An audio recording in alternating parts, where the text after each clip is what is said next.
Morning, everybody. Thank you for joining us. And Kathy, thank you for being here, obviously. Today, as you know, it's Tuesday. 1 week from now is the general election. So thanks to the sweeping election reforms of Act 77 that I signed last year, nearly 1.5, as of right now, it's 1,850,000 have actually voted already by mail. The expansion of mail-in voting here in Pennsylvania gave more voters options, and it strengthened our democracy right here in Pennsylvania. And last year's reforms turned out to be even more important than we thought it would be, because not only was it a good time to make voting more accessible, but with the COVID-19 pandemic, it actually has provided people with a safer set of options for voting. Almost 3 million, over 3 million Pennsylvanians have applied for an absentee ballot or a mail-in ballot. And so if you still have your, and this is to the folks in Pennsylvania, if you still have your mail-in ballot, fill it out now and don't wait. Hand deliver your vote ballot at a secure drop box or at the County Board of Elections. That would be my recommendation. I think, Kathy, that's your recommendations. Walk it to the place where you can turn it in. Remember to secure your voted ballot in the secrecy envelope. You got to do that. And then in the mailing envelope, fill out the declaration and then deliver it yourself. That gives you the peace of mind that your ballot is in on time and that your vote will be counted. On Election Day, polling places will be open, as always, from 7 a.m. to 8 p.m. And because 3 million people or more are voting by mail, the lines will be shorter and the polling places are going to be less crowded. That'd be my prediction. And that's good news for Pennsylvanians who prefer to vote in person, because it's going to help to ensure that every single voter can cast their vote in a way that's both safe and secure. This year's election is historic in more ways than one. Our election officials are dealing with expanded mail-in voting, they're dealing with challenges related to COVID-19, and they're dealing with a record high number of registered voters. We anticipate that our county election offices will see a historic surge in the number of mail-in ballots received, as well as the overall number of ballots voted. This is an exciting time for democracy in Pennsylvania. More eligible voters can exercise their right to vote than ever before. And as you all know, voting is the central responsibility of citizenship. It's how we make our desires and our needs and our wishes known. It's how we hire the people who serve us, our public servants. And this hiring decision has never been more important than it is in this election. So we're making doubly sure, all of us, that we're going to have a fair election in Pennsylvania where everyone can vote without obstruction, without intimidation. And we're going to have a secure election where everyone can vote in safety and have confidence that their votes will be counted. We all need to get this right. With 1 week to go before the election ends, it's vital to make sure that everybody has a plan in place to vote. If you're voting by mail-in ballot, get out today, return it in person once again. If you're voting at the polls, make a plan now to make sure you're there on November 3rd. Either way, your vote really matters. But it also, it's important to remember that because of circumstances, this election is going to be very different from other elections that we've had before. Counting ballots and tallying the results, that's going to be different. We've known for months that county election workers would need additional time to count the mail-in ballots this year. County officials and I have strongly and repeatedly urged the legislature to allow elections officials to begin processing mail-in ballots before Election Day. That's the pre-canvassing. You can't count, obviously, until the polls close, but pre-canvassing would have allowed the county officials to actually take the ballots out of the envelopes, smooth them out if they were wrinkled. And this simple step that we were proposing cost nothing. Not that I'm crying over spilt milk here, but would have cost nothing. It would have fixed problems, and it was supported by counties. And it was even supported by former Governor Tom Ridge. But legislative Republicans chose not to act. And because of this inaction of Republican leaders, Pennsylvanians may not have results that we need on election night in every county. It may take longer than usual for counties to finish counting votes. But the number one priority of the Department of State, as Kathy is going to point out, and of counties, is to make sure that each ballot is counted accurately and securely. County election officials have worked incredibly hard over the past to prepare for this general election. They have gone to tremendous lengths over the past year to ensure that when Pennsylvanians vote, no matter the circumstances, we can be confident in the results. So after the polls close, I encourage all Pennsylvanians to be patient. What's most important is that we have a fair election.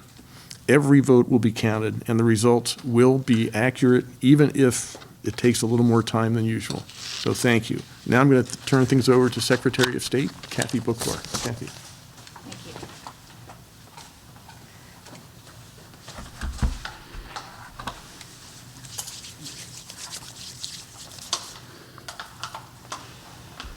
Sorry, bear with me. Thank you, Governor Wolf. It's a pleasure to be here with you 1 week before the election, and I urge, except I lost my speech, I urge every Pennsylvanian from all 67 counties to exercise your right this year and make sure that you vote.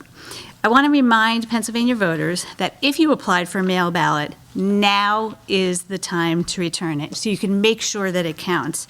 You can return it at a county election office, and many counties have more than one of those these days. You can you can drop it off at a designated secure drop-off location, an official drop box. You could find all these locations at votespa.com. Just make sure, no matter what, that you drop off your ballot by 8 p.m. on Election Day. But don't wait. Do it today. Do it tomorrow. Do not wait. If you're planning to go to the polls on Election Day, we want you to know, of course, it is going to be safe. It is going to be secure. The Department of State has provided to all the counties masks, gloves, hand sanitizer, disinfectant spray, sneeze guards, the towels, the tape to mark social distance, everything that they need to make sure that we can keep ourselves, our families, and each other safe. We ask every voter to wear a mask to protect themselves, and out of respect and a courtesy to others as well. I'm so proud of the amazing job that the counties have done in preparing for this election. They've been doing this while contending with a worldwide pandemic, setting up processes for a new law that provides more options to voters, and managing unprecedented volume that we could never have anticipated. I have every confidence in our county election offices, our local officials, and our poll workers, who are the true soldiers of democracy. This election has generated a lot of passion. Voter registration in Pennsylvania has topped 9 million, as Governor Wolf said, a record high. More than 3 million Pennsylvanians have already applied for a mail-in or absentee ballot, and over 1.85 million have already cast those ballots by mail, secure drop-off location, or in person at their county election offices. That's how I voted, and you still have today to do it. You can go in person, find out when your county election offices are open, call ahead, go in person, you can apply, fill out your ballot, and cast it all in one visit to the county election office, and then you're done a week ahead of Election Day. But again, today is the last day. However, if you already applied for your mail-in ballot, you could still hand deliver it up through 8 p.m. on Election Day. Again, don't wait though, just do it today. So much better if you can. We're expecting high turnout. I know everyone is thinking about how long it's going to take to get the results. As Governor Wolf said, we are working very closely with all 67 counties. And of course, all of our first priority is and should be to count every ballot accurately, and after that, accurately as quickly as humanly possible. And I can't say strongly enough, every election official across the Commonwealth agrees with that. They're doing an amazing job. Since the primary, they immediately shifted to purchasing equipment, staffing up, making sure that they have best practices in place, timelines for doing this as effectively as possible. Not only that, and this really tells you about the dedication of our county election officials. Many counties, especially our largest ones, are planning to canvass those ballots 24/7 until they get the overwhelming majority of them counted. 24/7. I mean, that I would wish on no one, and I really wish that the legislature had passed the pre-canvassing bill so that they didn't have to, but that's who we have as public servants across the Commonwealth. So, but given the sheer number, it's simple math, right? This is not rocket science. Simple math, it will take longer, and I agree with Governor Wolf. Everybody's going to have to be patient and expect that it's going to take a couple of days, but I do expect that the overwhelming majority of ballots will be counted within a couple of days. Every Pennsylvanian should have absolute confidence in the dedication and integrity of election officials at every level of the Commonwealth. It is unparalleled, and you should feel enormously confident and proud of the accuracy and integrity of our elections, no matter how you vote. So please, no matter how you vote, exercise your right, make sure your voice is heard. If you go to the polls on Tuesday, November 3rd, polls as always are open from 7 a.m. to 8 p.m., and you can find your polling place locations at votespa.com. And now, happy to turn it back to Governor Wolf. Thank you.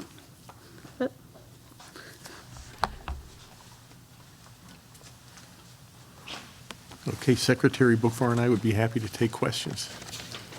Yes. Talia, CBS 21. Question for you. Last night, Republican lawmakers challenged again the extension to ballots being accepted to that Friday. How will that affect voters here who have already sent in their mail-in ballots, absentee ballots as well? If you've already sent it in? You've already sent it in. So we have thousands of voters right now who have mailed in their ballots. However, Republican lawmakers last night challenged to the Supreme Court that, to not extend the deadline. And now that was a 4-4 decision initially. However, we have the recent confirmation of Amy Barrett who may change that. Yeah, well, first of all, my wife and I sent our ballot in by mail last week, and they have been received. So I think the first thing is, as Kathy said, walk it in. I mean, the state Supreme Court ruled that the counties could have until Friday, the 6th of November, to actually count the ballots. And you're pointing out that the 4-4 decision basically let that stay in place. The Republicans have challenged that again, so we'll know by probably Thursday or Friday as to where that stands. I think it's all that uncertainty is just all the more reason to walk it in, get it in on time. Kathy, you have anything you want to add to that? No, I think that's right, Governor. I think our message to voters is ignore the noise. None of us can predict what's going to happen. The way to avoid it altogether is just get your ballot in. So just hand deliver it if you can, avoid the mail, and that way you're not worrying about when the deadline is, just get it in today. And absentee ballots? It's the same for absentee and mail-in ballots. They are, actually, technically, it's an absentee ballot. All we did was, we've been doing absentee ballots in Pennsylvania since the Civil War. What changed as a result of Act 77 is that these are no excuse absentee ballots. Yes. So on a similar question, are attorneys in your offices preparing to relitigate that question before the Supreme Court? Are you getting plans in place to address the I'm issue? not. So since the case is whoever against Boockvar, yes.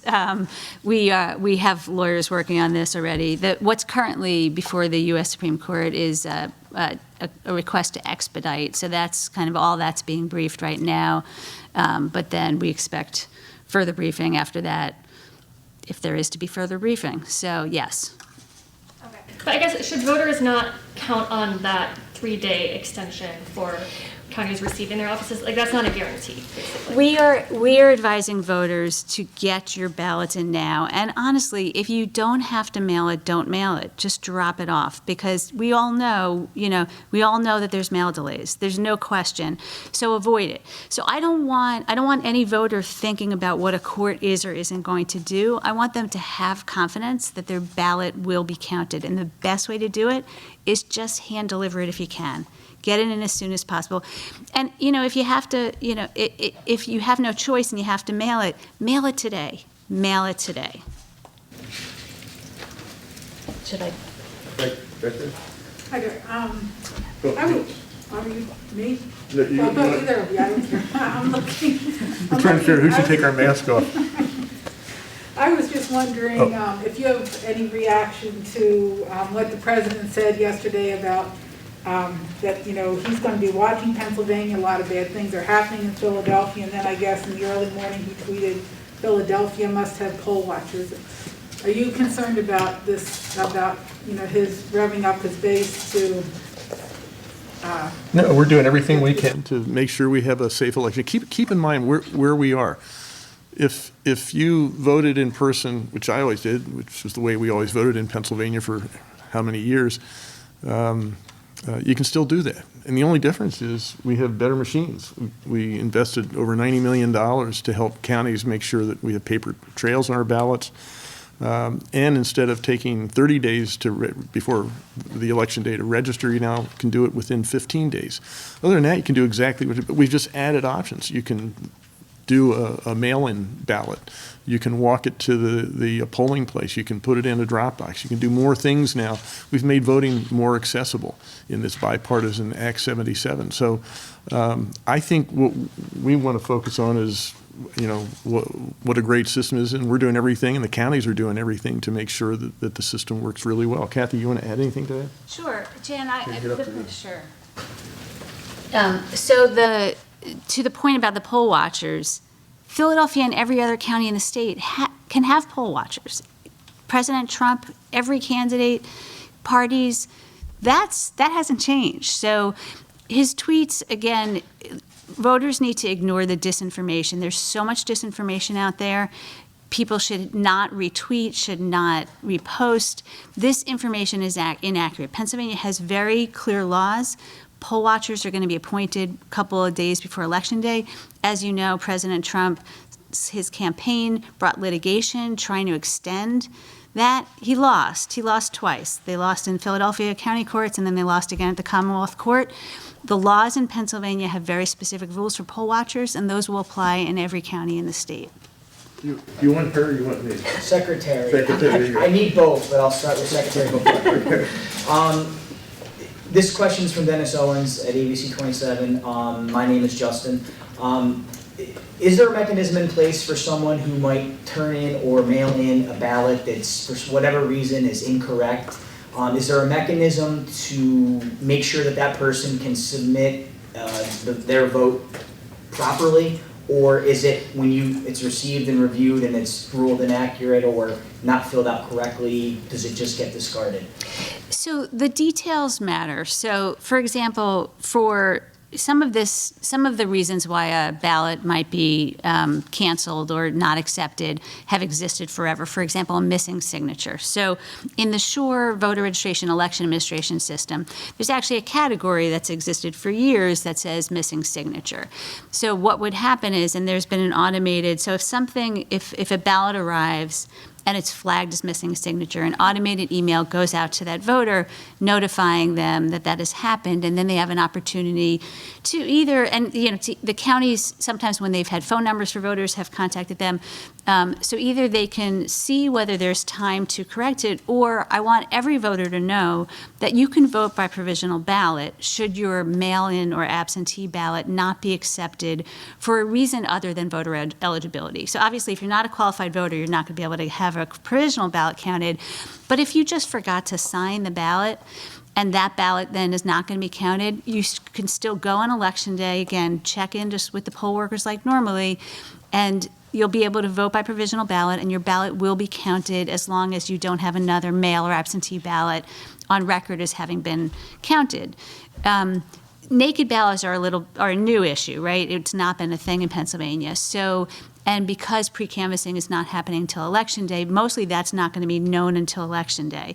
But let's say you're a voter and you cast your ballot and you get home and you see on your kitchen table there's your secrecy envelope. Then you might be able to fix that ahead of time. But, so the timing matters and the details matter. Hopefully that answers your question. And then, you want... Sorry. Yeah, I'd like to ask Governor? Kathy, what is your level of concern about things like rogue poll watchers or even militia? What's your level of concern, and what, if anything,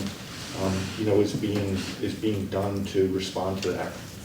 Yeah, so we have, Governor Wolf in 2018 formed what we call the Interagency Election Security and Preparedness Work Group.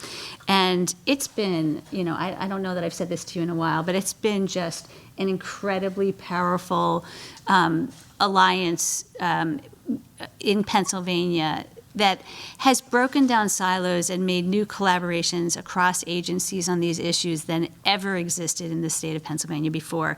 So Department of State, the governor's office, Pennsylvania State Police, PEMA, the Office of Inspector General, Office of Homeland Security, National Guard, and Department of Military Veterans Affairs, all working together on issues relating to election security. And election security meaning, and I forgot the Office of Information Technology, so election security can mean, cybersecurity, but could also mean the kinds of things that you're talking about, on-the-ground security. Clearly, this has been an issue this year that we've had to pay extra attention to, and we've already started having daily briefings to prepare for exactly that. And we're working with the counties, both the elections offices and the emergency management offices and the local law enforcement, as well as at the executive level across the Commonwealth, as well as with the federal partners as well. So really, this is happening both vertically and horizontally to make sure that we are integrated, both ready to respond, obviously hoping to prevent any issues, but to respond if necessary, and then, of course, to make sure that tensions are as diffused as possible, if that makes sense. I think, Justin, you had another, did you have one for me? I have two for you, one from Dennis and then one from Priscilla LaGuardia. And again, I gotta protest your hat. I get it, I Okay. get it. No offense. First from Dennis, your response to the rallies yesterday across the Commonwealth, or at least on the eastern half of the President Trump's rallies, with all the thousands of people in one enclosed space, many of them not masked. What are your thoughts on that, and does that violate some sort of state order with that many people? Yeah, I'm not aware of what, I wasn't at any of those, the rallies, and I hadn't even seen the photographs. But again, I'm hoping that anybody, or for any reason people do come together, that they do everything in their power to stay safe. We are seeing an upsurge in cases. So far, the hospitalization rate is well below the peak back that we reached back in the May period. But the key to the future and handling this resurgence is really to make sure that our hospitals and our healthcare systems don't get overwhelmed. And the key to that is stuff like each individual Pennsylvanian practicing smart anti-COVID practices, like wearing a mask, like practicing social distancing, those kinds of things. That's what's going to get us through this. Secondly, your reaction to the events in Philadelphia overnight, reports of 30 police officers injured. Your thoughts on that, and secondly, are you aware if any action is being taken to protect officers, businesses, and citizens from the riots that were overnight and may continue? Yeah, well, first of all, I'm as everyone is really sad by the death of the victim. And I think I share in mourning with the family. Anytime that happens is a tragedy for whatever reason. And I think we need to make sure that we follow up, find out what happened. I'm and my staff have been in constant communication since last night with the folks in Philadelphia. And the hope is that doesn't escalate into anything more than the peaceful protests that I think this kind of situation brings out. Yeah. Oh, I'm sorry. Let me change that. Go ahead. Thank you, Governor. In the hours after the revelation of Hunter Biden's laptop came out, Google reported an upsurge in traffic with a search, especially here in Pennsylvania, of can I change my vote? How would somebody that's already submitted a ballot go through that process, and is that of a concern to the Commonwealth? And I have a follow-up about Election Day as well. Let me turn this one over to Kat. You have a follow-up for me? Yeah, if somebody is standing in a line at a polling place at 8 o'clock and the polls technically close, are you prepared to extend the ability for those people that are in line to cast an in-person vote? I think we have a rule about that, don't we? We Yeah. do. Kathy. So to that second question, if you're in line at 8 p.m., you get to vote even if the lines are 5 hours long. You stay in line. You just have to be in line at 8 p.m. We don't have a process in Pennsylvania for changing your vote. Once you make your vote, it's final. So unless there's like an error, like we talked about before, where you're missing signature and that kind of thing, but if you just want to change your mind, you've already cast your ballot, it's considered final. Yes. It's for Secretary Boockvar. Okay. I have two questions, but with the deadline being today for mail-in ballots, if someone is deciding right now that they want to vote by mail, what is your recommended way? Should they apply online? Should they just go straight to their county election office? If they can go straight to their county election office, they should do, because then they could take care of the whole thing in person. If they can't, but they're going to be able to hand deliver it later, they could still go on to votespa.com, apply today. You know, as soon as they get their ballot, they need to hand deliver it back. You know, the other option is, and they may want to do this, they could call their county election office, and I know the county election offices are overwhelmed right now. Some of them are allowing people to apply online and then pick up their ballots. So I would, if they can, contact their county election office and see if they have that option. That's kind of a perfect scenario for this late in the game. But you know, there's also still voting on November 3rd, so I want to keep that in mind. And as Governor Wolf said, you know, I think the lines, because nearly half of the population or the registered voters are going to be voting by mail, lines should be shorter on Election Day. So nobody's losing that option. I just have one more. We've heard from people with questions on if someone has submitted a mail-in ballot already and they die, is that vote still counted? How does that work? It's not. Okay. So voters do have to be alive for their votes to be counted. I think the next one's for you, Kathy.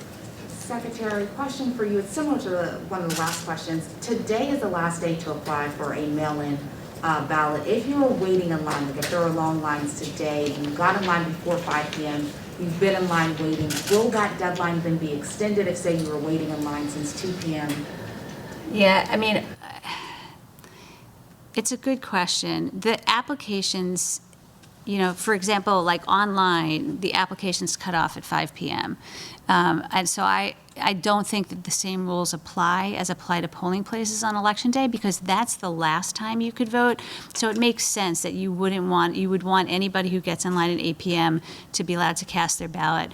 For this, it's not the same thing, because you still have another opportunity. So I urge people to go as early as possible today if they're going to go.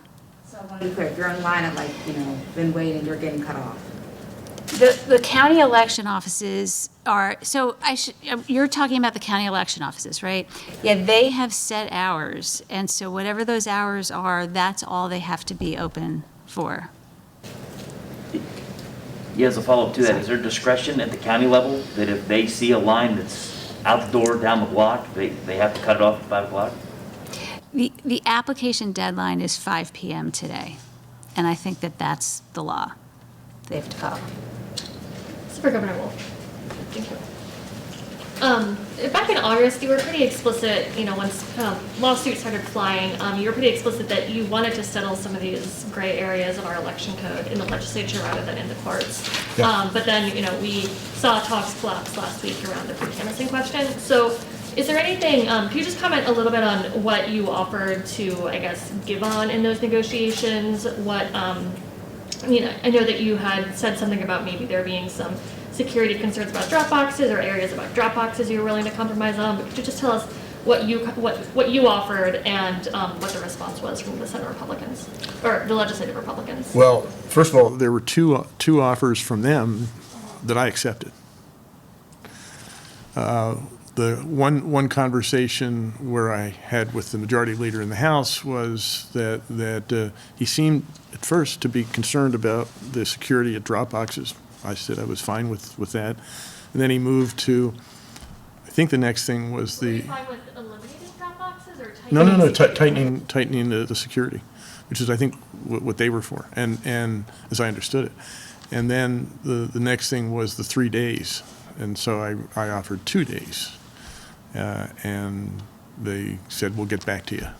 Then they came back to my chief of staff a day or two later.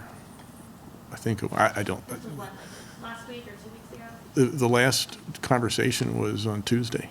And they came in and said, we'll do this. And at that point, they were saying they wanted poll watchers from contiguous counties, at this point in Pennsylvania, you can't have poll watchers outside of the county. And I said, in exchange for a number of days pre-canvassing, they said, yeah. I said, okay. You agree to that? Yes. And then that afternoon, they came back and said, no, we don't want to do that anymore. Okay. So that's where we were. Were you concerned about that poll watcher, I guess, concession opening up any unforeseen consequences? Yes, I Voter was. intimidation? I was, which is why I really didn't like it. It was a real concession on my part. You thought it was reasonable? I was trying to get to a point where we have a reasonable counting opportunity for the counties, Republican counties and Democratic counties, to give them a chance to do a very practical thing, which is open those envelopes up and smooth them out if they have to and get them ready to be counted at 8 p.m. on Election Day. And so I did that and recognizing that it was not something that it was a real concession on my part. And I think on the part of the Democrats in the Senate and the House. But I think we all thought it would be useful to be able to give the counties the ability to do the pre-canvassing. And then that was their deal. They walked away from it. Okay. And on a note of just, I guess, voter intimidation or activity on Election Day, so there was a report that came out recently from a group in Atlanta that tracks militia activity, and it says that Pennsylvania is one of 5 states where there's a heightened risk of militia activity on Election Day. And I mean, David asked about this earlier, but are there specific groups that PEMA and the state police are watching? Are there specific areas that you're concerned about activity? And like, what should voters know about what is legal and not legal? at a Well, polling first of all, place? intimidation is illegal in Pennsylvania at the polls. I assume it's illegal in any state, but it's certainly, and it's been illegal forever. You can't intimidate voters, and so we have specific laws about that. In terms of our making sure that we're looking out for any possibility, we're doing that. And at this point, I don't know what Atlanta report you're referring to, but we don't see that's going to be a problem in Pennsylvania. Thank you. Yes. What do we know at this point about the number of official poll watchers compared to the past? And have they been approved already, or what is the deadline? I'll turn this over to the Secretary. There's a difference between poll watchers and poll workers. And I'm talking about the Poll watchers. Okay. The poll workers, any vacancy cannot be filled until 5 days before the election. So we haven't gotten to poll workers. I don't know about poll watchers. Kathy? Yeah, I mean, poll watchers, again, it's specifically statutorily provided. So that won't change because because the statute hasn't changed. So basically, and it doesn't happen usually until a couple of days before the election. So the parties, the candidates will, request official credentials for their poll watchers. And the counties will grant those credentials. It might be a certificate or some kind of, something that they could wear around their neck that will say the person's name, that they're a poll watcher for whatever party or candidate, and the precinct that they're appointed to. And so they're able to, and you can, by the way, there's guidance on Department of State's website. So if you go to votespa.com and look at our guidance, there's poll watcher rights and regulations, basically, and it walks through the whole process. But so voters should not assume that just because somebody says they're a poll watcher that they actually are. But even if they are, they don't have the right, getting back to the question about intimidation, I want to be clear that anybody, whether they're a poll watcher or not, who is asking voters for documentation or obstructing them in any way or making the voter feel intimidated or threatened in any way, all of that is illegal under state and federal law, and we will make sure that any violations are prosecuted. I think I'm like a lot of people in that I never gave them much thought before. I can't actually recall them ever being present at my regular polling spot, but there's so much of an increased emphasis on it. Like you go to, say, rallies, and you see they have a big sign, and they're recruiting poll watchers, and I think Governor Wolf was referring to a request to change the poll watchers rules, right, regarding contiguous counties. So I'm wondering if you have much of a sense that they will be a much more visible presence. And I realize their numbers are limited, but I'm wondering if they're going to, if you're expecting them to be at places perhaps where they're not normally present. You know, we can't, of course, you never know until you know, but I would guess that they're going to be exactly where you think they would be. You know, they're going to be in places where they feel most threatened, and that's an imaginary thing, because like you said, the reason why you never were aware of their presence, I mean, poll watchers really are in almost every polling place, every election, but it's worked well in Pennsylvania because nobody tried to abuse it. They were there, you know, just to make sure, A, that they could keep track sort of what voters have voted already. You know, usually they have a relationship with, then they take a break and they call their candidate or their party and they say, you know, make calls to these people who haven't voted yet. You know, that's been some historically of what they've been for. And I know, you know, we want to make sure that we alleviate people's fears because this is not a new thing. It's not going to, you know, it's just, I want people to be aware of what poll watchers can and cannot do. And what's most important for people to know is they can't make you feel intimidated or obstruct your ability to vote. They can't ask you for documentation. But if they're there in the background, it's fine. Like that's completely fine. So we're going to make sure that you know, that they understand what their restrictions are. And voters should just go ahead, like you did all these years, and ignore them, frankly. And just to be clear, you said that you expect they'll be at places where they feel most threatened. I'm assuming you're referring to where they would feel potential for fraud. Is that what you mean? Well, no, it's really not. I think you're going to find Republican poll watchers in Democratic leading districts, and you're going to find Democratic poll watchers, you know, in maybe other districts, or maybe they're going to be in purple areas. I mean, you're not going to find a lot of, you know, President Trump appointed poll watchers in heavily red counties that he expects to win. You're going to find it in other places. So, and that's historically, that's consistent with how it's always been. You know, they have a higher priority. So, you know, and when Governor Wolf was talking about the negotiations with the legislature, Pennsylvania has always required that voters can only serve as poll watchers in the county where they live, which is very reasonable because they know, you know, they know their neighbors. They are more likely to know the county folks. It makes sense for them to have that comfort level and, you know, sense of place. It doesn't make sense for somebody from, you know, across the state to come to Philadelphia to be a poll watcher. We were fine with the idea of contiguous counties in case, you know, that made it a little bit easier, but that was not accepted, even if it was their idea. So, sorry, I know that was a long answer to a short question. Any other questions? Last question. Jan? Okay, great.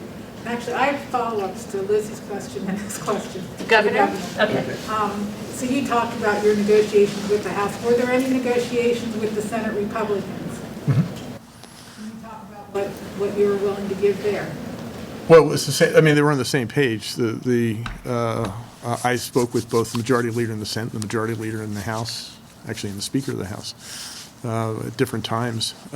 So the negotiations were personal. Republicans weren't asking for something different No. or willing to accept something different than the House. Unless I'm missing something that they had internally, not as when it got to me, no.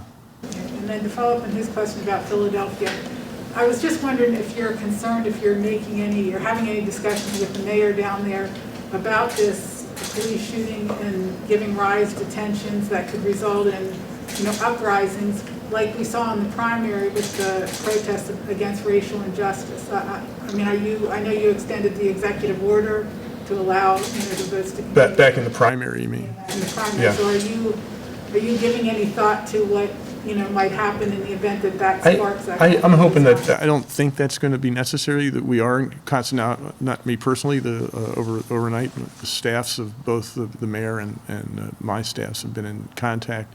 And the hope is that this situation does de-escalate and does not explode into something like it was back in May. Yeah. Governor, have you seen either body cam footage or witness video of this? And if so, do you have any initial assessment? Just any early I have thoughts? not. Yeah. Last question. This is the last question. Yeah, in regard to election day and the certification, maybe the time after, if the election's not certified on election night, which you guys kind of foreshadowed in your opening comments, will you come back to the podium again day by day or a couple of hours at a time to kind of give a progress report on where the count stands? Yeah, we'll keep everybody up to speed. Yeah. Kathy, And I just really feel like this is great. Results are never certified on the night of the election. Certified results are not due until 20 days after the election, so I want to make that very clear. And the closer the race, we haven't even had unofficial results on the night of the election. So closer the race, the longer it's taken. But yes, we are going to be, I do 2 press conferences that night. I'm sure I'm going to be doing press conferences probably for days following. And then we also, so for election night reporting, we're going to be showing not only, like historically, you could see the in-person ballots, but you couldn't see the breakdowns of mail-in and absentee ballots and provisional. We're going to have all those breakdowns. We're also going to be tracking what ballots have not been counted yet. So you'll be able to see, as the results are counted, not only what's been counted, who the votes are going to, as usual, but also what still remains. And I think that's going to be very helpful at giving that context. County by county. That was the County by county, yeah. okay, thanks everybody. Thank you.